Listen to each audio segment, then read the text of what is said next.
Erased Destiny 2, The Knower. Chapter 5, Conspiracy.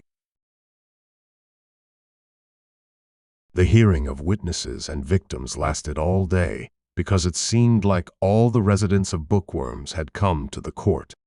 Everyone wanted to talk about the harm and unpleasantness they had suffered, and everyone felt obliged to report the guards who had broken the law. They only lacked evidence to convict Lichter, as no one had been a witness to the Tide transaction. Clemens had been silent since his arrest, as had Lichter. Phineas had to wait until the end of his vacation to attend the trial, so after the accused were locked up and the villagers' testimonies were heard, he asked Merigold to take care of the second case she had been assigned. On an early summer evening, Merigold knocked on the address provided in the report. A servant opened the door, and after exchanging pleasantries, invited her inside. Merigold sat down in the living room, was offered tea and cookies, and asked for a moment of patience. After enough time to cross from one side of the town to the other, Merigold began to get impatient. She had consumed the refreshments long ago, so she began to look at the objects gathered in the living room. Every trinket seemed to tell its own story, to be connected to a memory, pleasant or unpleasant, but important. There were so many souvenirs, gifts, and tokens of gratitude on the shelves that Merigold couldn't imagine cleaning all the dust off them. She only saw one made at home, and there was no sign of dirt anywhere. I'm sorry you had to wait. I wasn't expecting a visitor at such a late hour. That's okay. Knower Merigold, nice to meet you. I'm here about the report you wrote. Merigold saw an 80-year-old woman, very well groomed and elegantly dressed in a dark purple puffy lace dress. Despite being indoors, the woman with white hair tied up in a bun had put on a slightly darker hat to match her outfit, as well as formal shoes. It was as if she were going to the theater or a palace ball. You wrote that someone is trying to kill you. Did someone attack you? No, not like that. It's a long story. Shall we sit down? Etienne found out that the lady had a considerable fortune and had buried her husband a long time ago, so she bequeathed the inheritance to her children.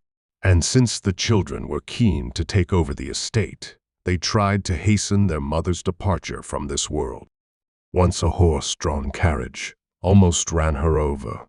Once the cook poisoned himself while preparing dinner for her. Once the maid fell mysteriously ill after washing the sheets. Strange events occurred more and more often, and they also became more and more dangerous, so the old lady asked for the support of the court. She wanted to find out which of her children wanted to take her life in order to exclude them from her inheritance and thus discourage the others. I have supported the local library all my life. Books are a true treasure, a testimony to our history and culture. I was thinking of moving there to wait for you to clarify the matter, so as not to disturb you at work. If you want an answer quickly, please stay here. Organize a tea party and invite your children. Have them sit in front of you so that I can see their faces. During the party, ask each of them one question related to the attacks. For example, Marion, did you know that my cook got sick after eating the dinner he made for me?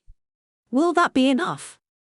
Yes, I will determine which of your children was involved in the attacks by observing their reactions. One question per person is enough. Etienne was already on her way home, but the maid stopped her. She led her to her mistress's bedroom and asked the knower to check if there was an ambush inside. They looked at each other for a moment. The girl glanced around the room. This is a job for seekers or hired bodyguards. Knowers deal with crimes that have been committed. They work in the court. Lady Amelia has supported the city all her life, and now she deserves care and protection from the city. Then please report the matter to the guards or the mayor. My investigation concerns the attacks that have already taken place, finding the people behind these attacks. If you don't mind, I would like to go to bed. Amelia, who had been listening from the stairs, joined in the discussion. Etienne hadn't seen her, but she could sense her presence and also heard what the old woman was saying. The guards have no sense of duty. They stayed here for a few hours and left. I know that Noahs don't like these kinds of things. It is better to find the body. That's not the point. We simply have our duties, for which we are paid. You wouldn't go to a blacksmith to bake a bread for you, would you? I think the mayor should hire a professional bodyguard for you, but it's not for me to decide. So what do you advise me to do? Go to the mayor? I already went. They all look down on me, think I've lost my mind in my old age. I make up assaults to get attention. Just a crazy old lady who needs to be listened to politely. Etienne smiled slightly. She thought it would be best if Amelia hired someone to help her instead of throwing a tantrum and demanding care that she might be entitled to. I suggest you spend the night at the courthouse. We have guest rooms for key witnesses, for victims who can't go home. You'll be safe there. Tomorrow, we'll clear this up, lock up the culprit, and your life will go back to normal. No, no, no. I don't want my children locked up in a dungeon. I just want to know who is responsible for these attacks, nothing more. Etienne wanted to answer that the old lady should hire a private detective and not report a crime to the court then. Noah's duty was to bring criminals to justice, not solve family disputes and inheritance issues. Without a trial, Merigold couldn't close the case. She decided to talk to Phineas in the morning, before afternoon tea at Amelia's, and taking further action. You heard the lady. We'll spend the night in court. Please pack my bag. But first some tea. What a tiring evening. Amelia instructed her maid what she should pack and went down to the living room. So as not to talk to her again, Etienne left the residence through the bedroom window. She crossed the roofs of estates and made her way to her own home. She looked at the hourglass and sighed. It was already after midnight, and at 6, she had to get up to talk to Phineas, who was rushing somewhere. So she quickly washed, took off her tunic, ate a sandwich, and went to bed. She had barely fallen asleep when there was a knock at her door. Too tired to cast a spell on the jokers, she pulled the pillow over her head. Someone entered her apartment. Etienne blinded him, then bound him with poisonous ivy, and then, with the help of a demon, threw him out. Once she forgot to lock the door, and that was enough for someone to try to rob her. After knocking, of course. It took several minutes for Etienne's mind to process this conflicting information. Someone who would break into her house would not knock and would not enter through the door. The girl reluctantly got out of bed, put on a coat over her nightgown, and went barefoot to the front of the house. Amelia's maid laid on the pavement in front of the door, entwined with ivy, and the landlady herself was standing a little further away with a bag in her hands. I'm sorry, a mage reflex. What happened? We were not admitted to the court. Every act of hospitality must be approved by a judge, and since everyone is on vacation, despite the empty rooms, the usher would not let us in. But at least he told us where you live. Not knowing whether to laugh or cry, Etienne waved her hand. She used to sleep in the snow and thought it was great. Then please spend the night at my place. I'll go to the court. They have to let me in. No, no, please stay. I feel safer with you around. With the IV, Etienne deflected the bolt aimed at Amelia. With a violent crouch, she shielded everyone with a smoky illusion, the kingdom of the night. It enveloped not only the caster and the death mages nearby, but also the ivy-affected non-magical women. You have a topic to discuss with the children over tea. Let's go to bed. While there is still something left of the night. Are you a mage? I just said I was, didn't I? Kien, mistress of death, and a few other things. Go to bed before I lose my patience. When Merigold left for work, her 2 unplanned roommates were still asleep. They occupied one of the 3 rooms in the apartment and did not disturb the rest of the overworked former sovereign until morning, partly out of fear for their own life. While waiting for Phineas, Merigold ate breakfast and read an excerpt from the code dealing with the duties of knowers. Nothing was written there about protecting witnesses or victims. When she saw Martin, she approached him and asked, Could you help a colleague in need? How do we conclude the investigation? If it happens that the perpetrator is a relative of the victim and the victim doesn't want him to be punished. Hello, Merigold. That is very easy. All you have to do is write down who committed the crime on Form A7, which is available in the archive on the 2nd floor. The victim has to sign in Section 3D, which is a waiver of prosecution at the request of the victim. And that's it. Thank you very much. Glad to be of assistance. Martin left, and Phineas entered the dining room. How is it going? You look very tired today. Apart from him, Merigold, the usher, and the cook, there was no one on the ground floor. The guards had moved to the basement and were playing cards, enjoying the judge's vacation. The lack of trials relaxed the usually tense working atmosphere. The lack of judges significantly loosened discipline.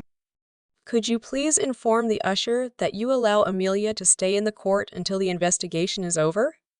Last night, someone did try to kill her by shooting her with a crossbow. And since she was sleeping at my place, nothing bad happened. You took in Amelia? That's very kind of you. I'll talk to him right away. I have 2 new cases for you after you've dealt with this one. While Phineas was eating, Merigold told him about the visit to Amelia's house and the absurd demands the woman made. She also told him about the protection the mayor should provide for the benefactress. It's not for us to decide. It's rare that someone tries to take advantage of you. Amelia is old and has her quirks. The sooner you close the case, the sooner you'll forget about it. I promise that the next 2 cases will be more pleasant. 1 burglary with assault and 1 wife abuse.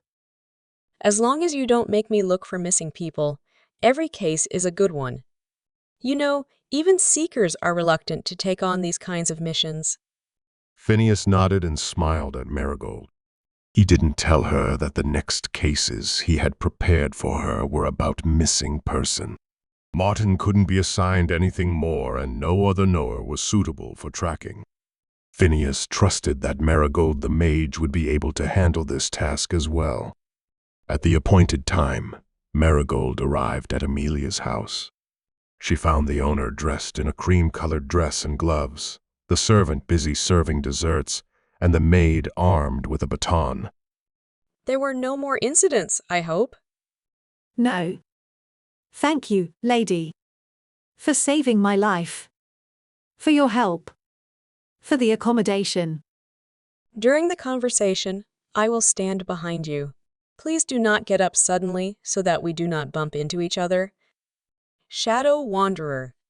Soon, 4 not-so-young people arrived, 2 women and 2 men, all dressed elegantly, excessively elegantly, considering the circumstances. They politely greeted the mother and sat down at the table. Each of them put something on their plate out of courtesy, but no one ate, including Amelia. They sat in silence, stiff and straight, until the hostess spoke. Last night I was attacked by some archer. Fortunately, he missed, but it's terrible. So that I couldn't go out for a walk in the evening. All 4 nodded. One of the women theatrically clutched her head and cried out softly. All this performance made Etienne glad that she never got to have children of her own.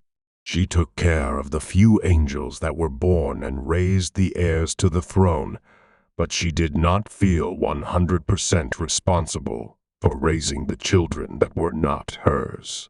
Whenever Noemi or Elstar caused trouble, made problems, argued with the wizards, or avoided following orders, Etienne took a step back. She saw herself more as a teacher, guardian, and guide to the future rulers, less as a mother, even though she had been taking care of them almost since birth. With Zuzu and Ollivander, the situation was even simpler. They both came to her knowing their origins. Have you heard anything about similar incidents, Conrad? No, Mother. Since the attempt to kidnap the mayor's daughter, things have been relatively quiet. I think it was just a common thief. You should hire a bodyguard. We've talked about it so many times. You should live with me. Nothing bad will happen to you in the countryside. No criminals. You know this is my home, Cecilia. I have all my things here. And the few friends who are still alive. And in cold pits. No one to gossip with. The second man did not hide his disappointment that the hired assassin had missed. He nervously smoothed his hair every time his mother looked at him. Conrad planned to get rid of the problem with the help of the proposed bodyguards, and before that, he bribed the guards so that they would quickly leave the station. Cecilia was responsible for the food poisoning by paying the butcher's assistant who delivered the meat to add a special spice. And what do you think about it, Philip? Nothing. What should I think? I was robbed on my way back from the tavern. Bad times and that's it. You always said that, even when you were 8. You could be a bit more optimistic about life. They could have killed you, but they only took your money. They could also have left me alone. Didn't many people go out at that time? It always happens to me, always. In woman's mind, Etienne found memories of setting traps in her mother's house. A chair leg cut off, a loose tile above the entrance, needles in a pillow. Cecilia handed her mother a gift wrapped in a colorful bag. Don't open it. Etienne whispered to Amelia's ear. She felt weak scent of a flower rising blood pressure. What could be harmful for the old lady? Lilia, don't tease your brother. Thank you, Cecilia. It's very kind of you. I didn't sleep a wink during that night. I'm sorry, but we'll finish early today. After the guests left, Amelia threw the gift in the trash. She sat down in front of the fireplace, waiting for the revelations of the knower, although she really preferred not to know. The children got along. Regardless of the wording of the will, they will sell everything and divide the cash equally. Each of them is trying to get rid of you. Cecilia is responsible for the poisonings. She prepares everything herself, so I will find evidence in her house. Lilia visits you most often and leaves a surprise every time. She wants to fake an accident, but she lacks the skills. Fortunately, Lilia kept a diary in which she described her failures and the steps taken by other family members. This gave Merigold a chance to convict all 4 of them, not just the one who stood out, Philip. Conrad is not directly involved. He pays people to not look after you, to run you over with a cab, to push you off a bridge. Philip, on the other hand, hires thugs. Like last night. I have arranged for you to stay at the court. Don't worry. Don't worry. I raised monsters. I suspected Philip. He was always drawn to evil, but I thought one less successful child was a statistic. It happens to everyone. What am I supposed to do? I've lost the will to live. I think I'm just going to die. I'll give them what they desire the most. I have another idea. Cash in the assets yourself. Burn the rest. Leave Sintra and let them search the world for you. Amelia slowly nodded. She did not seem convinced of this solution, but she did not have a better idea of how to spend the last years of her life. For as long as she could remember, she had lived in Sintra. Sometimes she had visited someone outside the city walls, but she had never even made it to the seaside. She did not feel the need to travel, to leave her cozy home. Do you want to accuse your children? No, I don't want to. Then please sign here so I can close the case. Spend the night at the court. I'll come see you tomorrow if you change your mind. The sight of a house burning in the heart of Sintra was not what Merigold had expected, especially during a rainy season when fires were rare. Amelia stood in front of the residence, which was lit up in orange, with her maid and her coachman. All three were dressed festively, elegantly, as if for someone's wedding. Everything I could, I gave to my friends. I gave all the books to the library. I set the rest on fire, and now I am leaving Sintra in one dress. Who would have thought? The children took even my clothes. Think about it as a new, great adventure. Something you could tell about your friends when you meet in the realm of the dead. She telepathically asked Zuzu for paper, pen, ink, silver paint, and a brush. And she got everything without a single question from her daughter. On the carriage's side, she painted a crystal with the number 9 in the center, and on the piece of paper, she wrote a safe conduct. Permission to use the buildings belonging to the palace. But why? I devoted a lot of energy to enriching the palace library's resources. Selfless care for the cultural good of the nation deserves a reward. As long as my symbols are still respected, they will facilitate your journey. Just don't tell anyone where you met me. I wish you many wonderful experiences.